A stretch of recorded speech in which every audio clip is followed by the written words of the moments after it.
कहते हैं दोस्तों कि भगवान बोलते हैं कि तू करता वही है जो तू चाहता है, पर होता वही है जो मैं चाहता हूँ। तो तू वही कर जो मैं चाहता हूँ, फिर होगा वही जो तू चाहता है। क्योंकि हमें पता है कि तेरा हाथ सिर पर होने से मेरे सब काम साकार होते हैं, तेरा हाथ सिर पे होने से मेरे सब काम साकार होते हैं। और मैं जहां भी देखता हूँ तुझे मेरे मोहन, जहां भी देखता हूँ तुझे मेरे मोहन, मुझे तो बस तेरे दीदार होते हैं, मुझे तो बस तेरे दीदार होते हैं। गुड मॉर्निंग हिंदुस्तान, नमस्कार, प्रणाम, आदाब, जय हिंद हिंदुस्तान। मैं अतुल महेंद्रा स्वागत करता हूं आप सभी का आज के इस मोटिवेशनल सेशन में, जहां घड़ी ने 6:15 दिखा दिया है और ये समय आपके अपने अतुल सर के मिलने का आ गया है। तो दोस्तों जल्दी से उठ जाइए, क्योंकि आज का सेशन बहुत ही लाजवाब होने वाला है। आज मैं आपसे कुछ ऐसी बातें करने वाला हूं जो हमारे शास्त्रों से संबंधित है। तो आइए शुरुआत करते हैं आज के इस मोटिवेशनल सेशन। तो दोस्तों बात तब की है कि कुरुक्षेत्र के युद्ध क्षेत्र को विशाल सेनाओं के आवागमन की सुविधा के लिए तैयार किया जा रहा था। उन्होंने हाथियों का इस्तेमाल पेड़ों को उखाड़ने और जमीन साफ करने के लिए किया। ऐसे ही एक पेड़ पर एक गौरैया अपने 4 बच्चों के साथ रहती थी। जब उस पेड़ को उखाड़ा जा रहा था तो उसका घोंसला जमीन पर गिर गया, लेकिन चमत्कारी रूप से उसकी संतानें अनहोनी से बच गईं। लेकिन वो अभी बहुत ही छोटे होने के कारण उड़ने में असमर्थ थे। कमजोर और भयभीत गौरैया मदद के लिए इधर उधर देखती रही। तभी उसने कृष्ण को अर्जुन के साथ वहां आते देखा। वे युद्ध के मैदान की जांच करने और युद्ध की शुरुआत से पहले जीतने की रणनीति तैयार करने के लिए वहां गए थे। उसने कृष्ण के रथ तक पहुंचने के लिए अपने छोटे पंख फड़फड़ाए और किसी प्रकार से श्री कृष्ण के पास पहुंची और बोली, हे कृष्ण, कृपया आप मेरे बच्चों को बचाएं, क्योंकि लड़ाई शुरू होने पर कल उन्हें कुचल दिया जाएगा। सर्वव्यापी भगवान बोले, सुनो, मैं तुम्हारी बात सुन रहा हूँ, लेकिन मैं प्रकृति के कानून में हस्तक्षेप नहीं कर सकता। गौरैया ने कहा, हे भगवान, मैं जानती हूँ कि आप मेरे उद्धार करता है। मैं अपने बच्चों के भाग्य को आपके हाथों में सौंपती हूँ।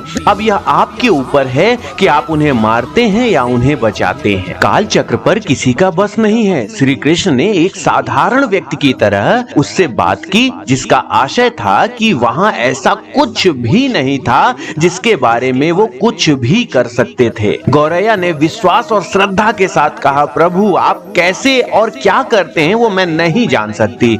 आप स्वयं काल के नियंता हैं, यह मुझे पता है। मैं सारी स्थिति और परिस्थिति एवं स्वयं को परिवार सहित आपको समर्पण करती हूँ। भगवान बोले, अपने घोंसले में 3 सप्ताह के लिए भोजन का संग्रह करो। भगवान ने गौरैया से कहा कि अपने घोंसले में 3 सप्ताह के लिए भोजन का संग्रह करो। गौरैया और श्री कृष्ण के संवाद से अनभिज्ञ अर्जुन गौरैया को दूर भगाने की कोशिश करते हैं। गौरैया ने अपने पंखों को कुछ मिनटों के लिए फुलाया और फिर अपने घोंसले में वापस चली गई। 2 दिन बाद शंखनाद के उद्घोष से युद्ध शुरू होने की घोषणा की गई। कृष्ण ने अर्जुन से कहा कि अपने धनुष और बाण मुझे दो। अर्जुन चौंक गए, क्योंकि कृष्ण ने युद्ध में कोई भी हथियार नहीं उठाने की शपथ ली थी। इसके अतिरिक्त अर्जुन का मानना था कि वही सबसे अच्छा धनुर्धर है। मुझे आज्ञा दे भगवान, अर्जुन ने दृढ़ विश्वास के साथ कहा। मेरे तीरों के लिए कुछ भी अभेद नहीं है। चुपचाप अर्जुन से धनुष लेकर कृष्ण ने एक हाथी को निशाना बनाया, लेकिन हाथी को मार के नीचे गिराने के बजाय तीर हाथी के गले की घंटी में जा टकराया और एक चिंगारी सी उड़ गई। अर्जुन ये देखकर अपनी हंसी रोक नहीं पाए और कृष्ण का एक आसान सा निशाना चूक गया। तो अर्जुन ने कहा, क्या मैं प्रयास करूं? उसने स्वयं को प्रस्तुत किया। उसकी प्रतिक्रिया को नजरअंदाज करते हुए कृष्ण ने उन्हें धनुष वापस दे दिया और कहा कि कोई और कार्रवाई आवश्यक नहीं है। लेकिन केशव, आपने हाथी को तीर क्यों मारा? अर्जुन ने पूछा। क्योंकि इस हाथी ने उस गौरैया के आश्रय उसके घोंसले को, जो कि एक पेड़ पर था,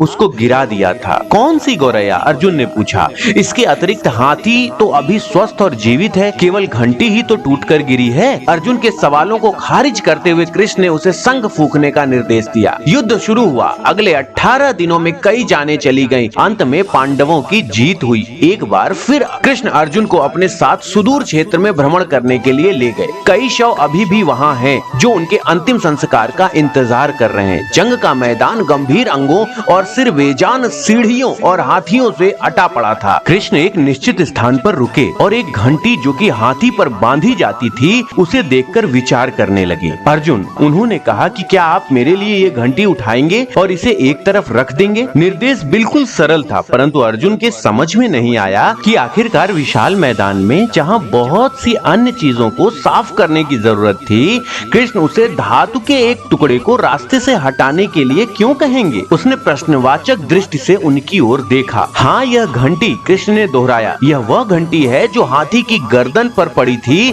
जिस पर मैंने तीर मारा था। अर्जुन बिना किसी और सवाल के भारी घंटी उठाने के लिए नीचे झुका। जैसे ही उन्होंने इसे उठाया, उसकी हमेशा के लिए जैसे दुनिया ही बदल गई। 1 2 3 4 और 5 4 युवा पक्षियों और उसके बाद एक गौरैया उस घंटी के नीचे से निकले। बाहर निकल के माँ और छोटे पक्षी कृष्ण के इर्द गिर्द मंडराने लगे। 18 दिन पहले काटी गई एक घंटी ने पूरे परिवार की रक्षा की थी। मुझे क्षमा करें हे कृष्ण, अर्जुन ने कहा। आपको मानव शरीर में देखकर और सामान्य मनुष्यों की तरह व्यवहार करते हुए मैं भूल गया था कि आप वास्तव में कौन हैं। दोस्तों, मैं बता देना चाहता हूँ कि भगवान श्री कृष्ण ने उस गौरैया से कहा था कि तुम 2 हफ्ते का राशन अपने पास रख लो, और उस घंटी के नीचे गौरैया को उन्होंने शरण दी थी, जहाँ वो 2 हफ्ते के राशन के साथ 18 दिन उस घंटी के नीचे रहकर उसने अपना जीवन सुरक्षित किया। उस परम पिता ने उसका जीवन सुरक्षित किया। तो आइए हम भी तब तक इस घंटी के नीचे विश्राम करें जब तक ये हमारे लिए उठाई न जाए। दोस्तों, जब तक ये कोरोना काल चल रहा है